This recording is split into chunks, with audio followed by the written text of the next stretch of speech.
You learn how to frame walls, floors, and roof, split an architect's created roof into roof panels with roof panel layout automatically, align studs by project base point, create unique headers and sills, easily generate sheeting layout, add complex dimensions, create shop drawings with sub-assemblies and detail views, and calculate gravity points for walls, floors, and roof panels. I already have a project open. I can open that. And right here, as you can see, I have a Revit model which I already framed, but not entirely. Some of these walls have only the main frame, some of them are framed completely, and the same goes for the floors and for the roof framing. And some of the panels I left unframed because in this live demo I will frame them so you could see the tool in action. Okay, so let's start with the project base point. The newly released versions of wood and metal framing wall plus, floor plus, and roof plus contain a new option that allows you to position studs and joists not only in relation to each other, but according to project base point. I will open a floor plan view so you could see that more clearly. Previously, studs or joists had to be spaced following a predefined pattern, say 60 centimeters apart within each wall, starting from one end or the other end, and so on. But now, with the new Align with Project Base Point feature, you can space and align all your studs at the same time. In addition to defining the spacing between studs, you also define the same value for the grid spacing, and the function takes care of the rest. And for more convenience, you can turn on Revit Workplane and move it to the project base point position. It will help you to understand if the studs or joists are created in the right position. So as you can see, here I have my grid lines and the studs are aligned project-wise in all my walls because I used this feature. So now I can show you the feature in the configuration. I will take the wood framing tool, yes, and here in the framing configuration I can turn on this feature. Of course, you can still frame walls not by the project base point. So this is the feature aligned with project base point, and this is the stud spacing. And when it's turned on, I can find my walls that I've not framed yet. Yes, so I will select these walls. Okay. And I will use frame wall. And now the tool is adding the main frame into these walls according to my configuration. And also I wanted to mention that if you will need to relocate the frame, just simply move the project base point to the new position and update the frame. I can see that frames are created, yes, according to the rules that I predefined in the configuration, and I can go to the floor plan view, and these are the walls that I've just framed, and as you can see, the studs are aligned with the project base point. And the same goes for the floor and for the roof. So in the floor configuration, I have done exactly the same. I said that I want the joists to be aligned with the project base point, so now I can select this floor that has not been framed yet, and I can frame it. And you will see that the joists will be aligned, and you can already see that they are aligned in the floors that I've already framed. Right here I can see that the studs were aligned, and no matter in which direction they go, they're still aligned. Let's move on to the project base point. To the roof panel layout, because right now I want to show you this feature on the roof panel, so you could be sure that it works on the roof panels as well. But before that, I want to mention that I splitted this roof with roof panel layout. This tool automatically generates panel layout planning for any architectural roof. I will turn on the roof layout 3D view that I've created. So this is the roof panel layout that I've created with this tool. So basically, it uses predefined rules to draw symbolic lines indicated the future panels, and then creates real roof panels. These roof panels can later be framed using wood framing roof plus or metal framing roof plus. And in this view, I can see that the panels were split. So for example, I will take the roof plus and I will frame this panel now. Okay, the elements are added, as you can see, to the roof panel. And I will go to the plan view. And this is the panel that I've just framed. And as you can see, yes, all joists are aligned with the project base point. And the same goes for the other panels. These are the main joists, and they are aligned with the project base point. So everything is correct. Okay, and now we can move on to the next feature. Previously, you had to choose from our created headers or sills for the openings, but from now on, you can create any type of header, sill, or top plate support and save it under its own name for future projects. Your custom configurations can also be shared with colleagues. So I will show you the configuration of this feature. So right now, I will keep only the wall tool, and in the modify frames, I will choose modify opening framing, and I will create a new header above my opening. Yeah, so previously you had only the options to create from our created headers, but now you also have an option to create a custom header type. So right here you need to choose custom header type, custom header, and here you will create your own header. So you will have a default configuration, and here I've just created my own. So I will just start from the default configuration. I will duplicate it. Header configuration 1, for example. Okay. Now this is the configuration that I'm in. And the dialog conveniently lets you predefine each plate type and its position. A plate can be rotated by 90 or 180 degrees and added to the external, internal, or middle wall layer. And additionally, there is a feature which allows plates to be aligned with the previous plate. You may select a specific type with predefined sizes for the project, or you may define the depth to be aligned with the wall layer thickness. Your predefined scheme can be seen in the symbolic preview, so it's very clear.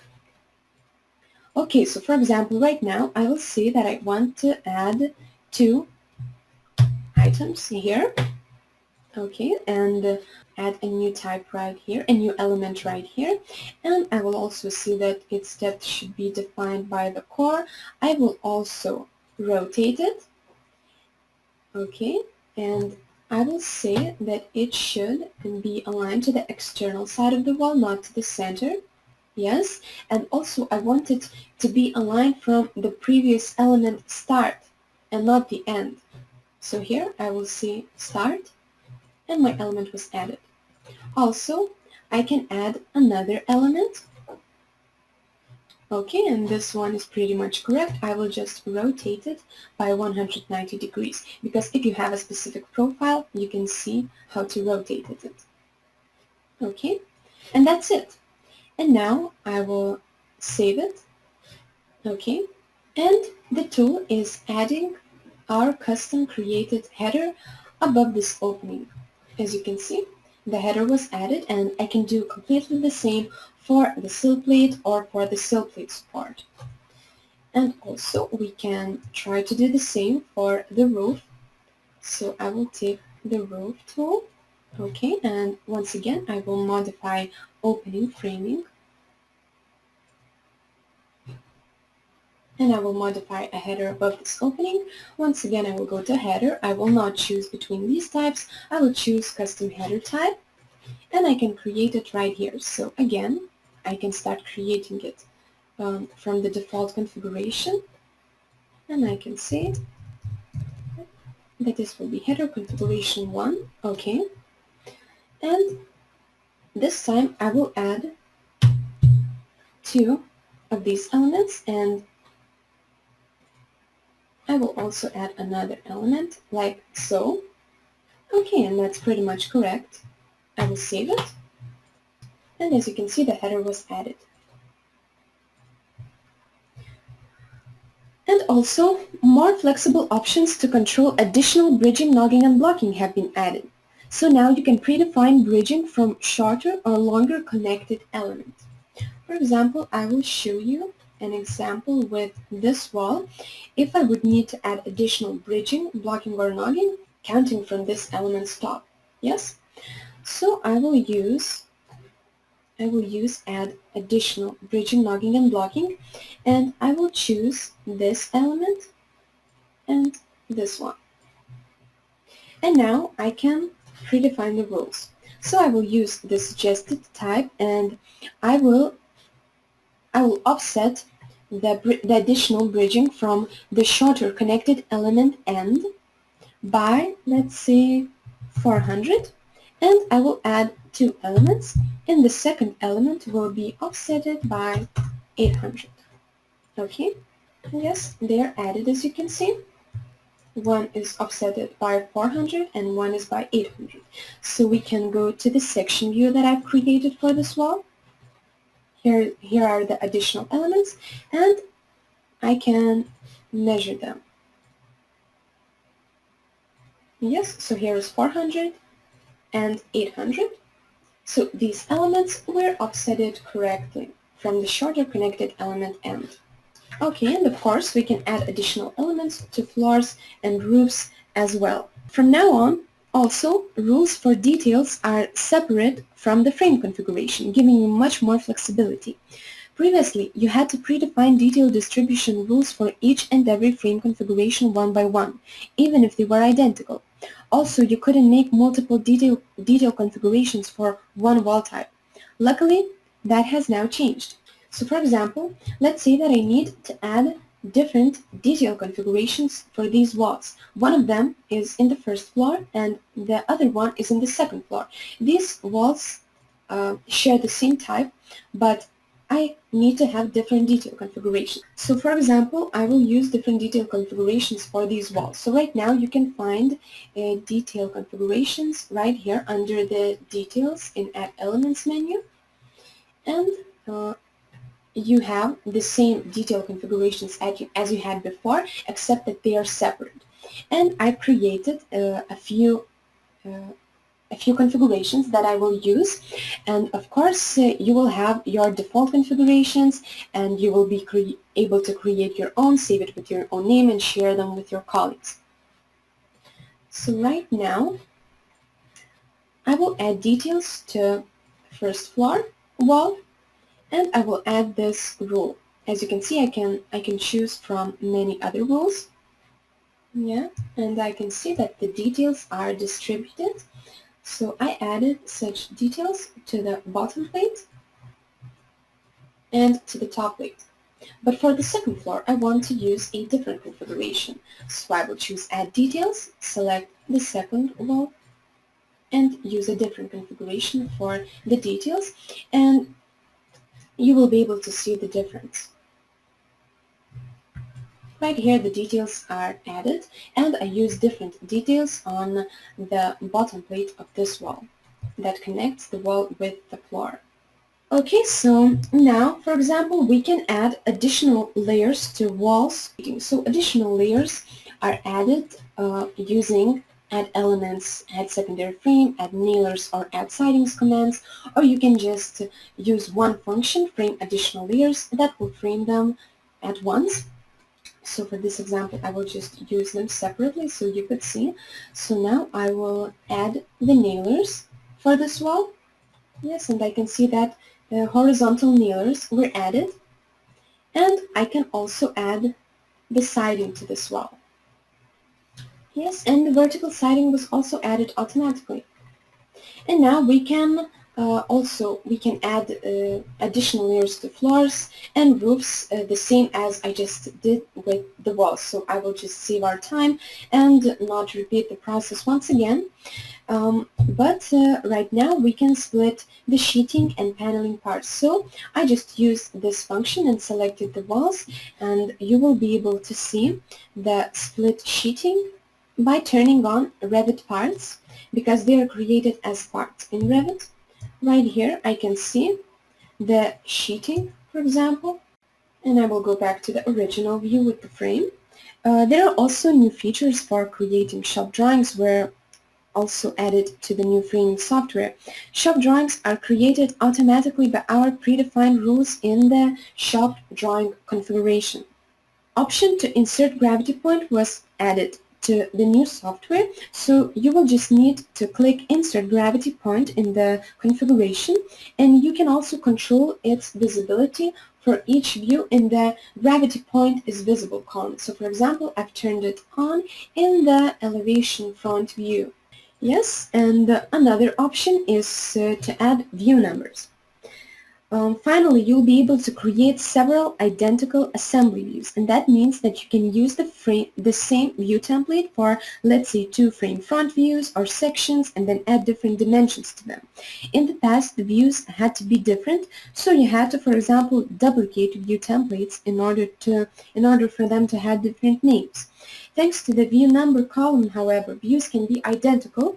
All you need to do is number them. So, for example, right here you can see that I've created, frame front views that are identical. I'm using the same framing layer and so on, and I can use, for example, for these 2 views, the same view template. Yes, so these 2 views are completely identical, but thanks to the view number, I can just set a different number for these views, and they can be created identical. And also, I've created 2 frame and sheeting front views, and for the second one, I've turned on number 2 in the view number, and I also use the same framing layer and the same view template. Also, we added the possibility to create sub-assembly views, and that is what I've done for the second frame front view, and that can be done by setting a view template. You can download a file with these view templates in the eHelp page, and I will show you that in the end of the webinar. So you will just need to turn on one of the view templates for the framing modules. So for example, right here I used framing modules openings, and a sub-assembly view with openings will be created, and we will be able to see that in a minute. And also what I've done is I will create a detail view for another frame front view, because when laying out shop drawings, users can now display not only just simple assembly views, but can create detail views of an assembly. With a simple assembly view, you see only the assembly itself in isolation from other parts with which it interacts. But the detail view lets you see how a given assembly relates to other wall floors, elevations, grid, and other elements in your project. So also we will be able to see that in a second. So what we've done here is we've created several identical views by using view number. We create a detail view. We also added the gravity point and made it visible, and we also will create a sub-assembly view. So a lot of new features in the shop drawing configuration, as you can see. So now I will also save this configuration, so I will be able to use it. Okay. And now I want to show you, before creating the assembly for the wall, I want to show you assemblies that I've already created. So here I have a wall, and that assembly was already created, and I believe it is this wall. Yes, as you can see, I've already assembled this wall, and we can see the assembly right here. So what I've done is I've created automatically the 3D view, the assembly front view, the frame front view, the frame and sheeting front view, the framing sheeting top view, the framing plan detail, and so on. And the schedules were also created automatically for this wall. And I've also created a sheet and made a composition of these views in this sheet. So now I will be able to set the sheet as a template for all my future assemblies, and this sheet will be created automatically for all other walls. And here you can see that I've added different views to this template, but they are not dimensioned. So from now on, you'll also be able to add customizable complex dimension with completely new dimensioning technology, Smart Dimensions. You can find it right here, Smart Dimensions. In the past, you could also add dimensions to your shop drawings automatically, but with Smart Dimensions, you can configure them from the simplest variation where dimensions will be added only to predefined layer to more complex variations where all layers will be dimensioned. With Smart Dimensions, you'll be able to automatically dimension structural framing elements, point-based elements, parts, columns, walls, floors, grids, and so on, and pipes and much more elements. Right here you can see all these elements that you can dimension. All you have to do is predefine the rules in the configuration, which can be saved and used in other projects later. So right now, I will open the view, for example, the frame front view of this assembly, and I will use dimension elements in view. And now I will be able to choose which configuration I want to use. So for example, I will use frame configuration for the main frame view. And as you can see, we have many sample configurations that comes with the software. And I will dimension the frame. And the whole process is straightforward and user-friendly, as you don't have to set all dimensioning rules in the configuration and create the assembly in order to see the final result. Instead, you can use dimension elements that I just did right now, and the dimensions will be added by the chosen configuration. So as you can see, dimensions are added. And then if you will need to make any changes, just modify dimensions and do this until you reach the desired result, and all future views will be dimensioned according to your modified configuration. So do this one time and all other views will be dimensioned automatically. So for example, right now I've created identical views in the shop drawing configuration. So now I will set different dimensioning rules for each of them. So I will go to the shop drawing configuration again. Yes, and right here I have dimensioning rule column, and for example, for the framing plan detail, I will use plan detail rule, and here I will use the sheeting rule, and I have three identical frame front views, and one of them will be created as a detail view. So for these views, I will use maybe just the same dimensioning rule, but let's say I have also frame and sheeting front views that are identical. So for one of these views, I will use frame rule that so the frame will be measured, and for the other one, I will use sheeting, so the sheeting will be dimensioned. I will go back to the 3D view, and I will create the assembly according to the rules that I've just set. So I will go to this 3D view, yes, and for example, I will create an assembly view of, let's say, maybe this wall, okay? Okay, it's created. Okay, and right here I can see that the assembly view for wall number 7 was created. And right here we can see all the identical views that were created, frame front views, frame and sheeting front views, the top view, and so on. And we can right now take a look at the detail view. And yeah, everything is okay. So as you can see, we can see the wall in relation to other elements. So I can also see the floor, other walls, I can see the floors, and I can see the grids, and so on. So this depends on the configuration. And also the gravity point was added to this view. Yeah, so here I have the detail view, and here I can take a look at the other views. So as you can see, I have the 3D view, the assembly front view that was dimensioned by my configuration that I added. And here I have the frame front view in which all elements are marked automatically and all these values are written into these elements. So for example, if I would select this element, I can see that this is a vertical stud number 1 as it is marked right here, and that this stud is in wall number 7. Yes, and its weight, its volume, and so on.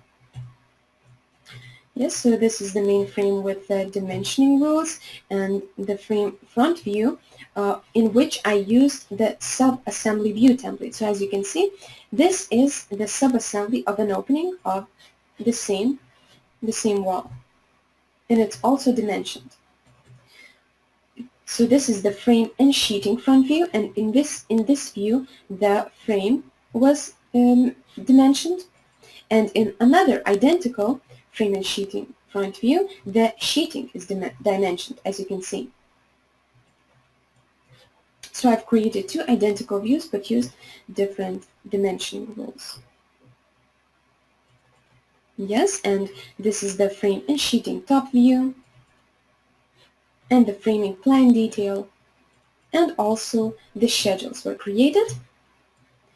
Yes, and we can take a look at the sheet right now, and it was also created automatically by the template sheet. So as you can see, here I have the sheet created by this sheet that I've set as a template. So that was created automatically. And we can also create assemblies for the floor and for the roof. Here I have some assemblies that were already created.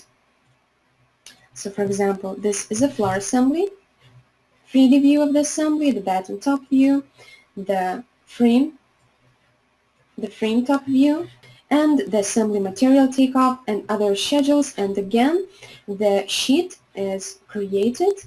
I mean the sheet, so now I can use it as a template for the future floors that I create. And the same goes for the roof. I also created an assembly of a roof panel, a 3D view, the assembly front view, the bottom top view, the frame top view, and the gravity point is added as well, as you can see, and the schedules were created. And here again I have a sheet where I added all these views, and I can use this sheet as a template for other roof panels. And also another feature that we added is an ability to rotate these views.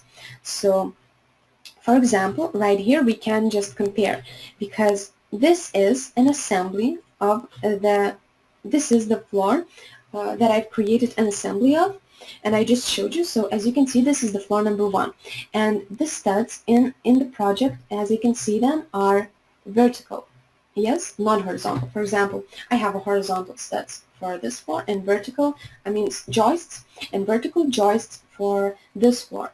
But let's say that in the assembly views for the drawings, I need this view to be rotated.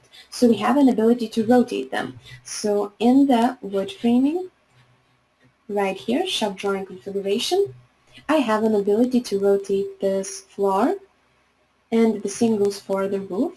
So right here, I can rotate views only when creating assembly. So for the floor, you will use clockwise, and for the roof, you will use counterclockwise if you want the views to be rotated. So I use that, and as you can see in my project, I have the joists vertical, and if I would compare it to the assembly view, so vertical joists and frame top view, I have them horizontal. The frame was rotated by 90 degrees, and now I can add it to the sheet rotated, as you can see. So that is a convenient function for floor or roof panels especially. All AGCAD developed Revit add-ons and BIM solutions are accessible through tools for BIM Doc Dashboard, a new separate interactive window in Revit that works like the project browser or properties window. So you will be able to download these tools for BIM Doc by visiting agacad.com And that's it. You will choose the version and download the DAW. So again, thank you very much to those of you who attended and who stayed till the end. Please download the trial and try all these enhancements and benefits by your own.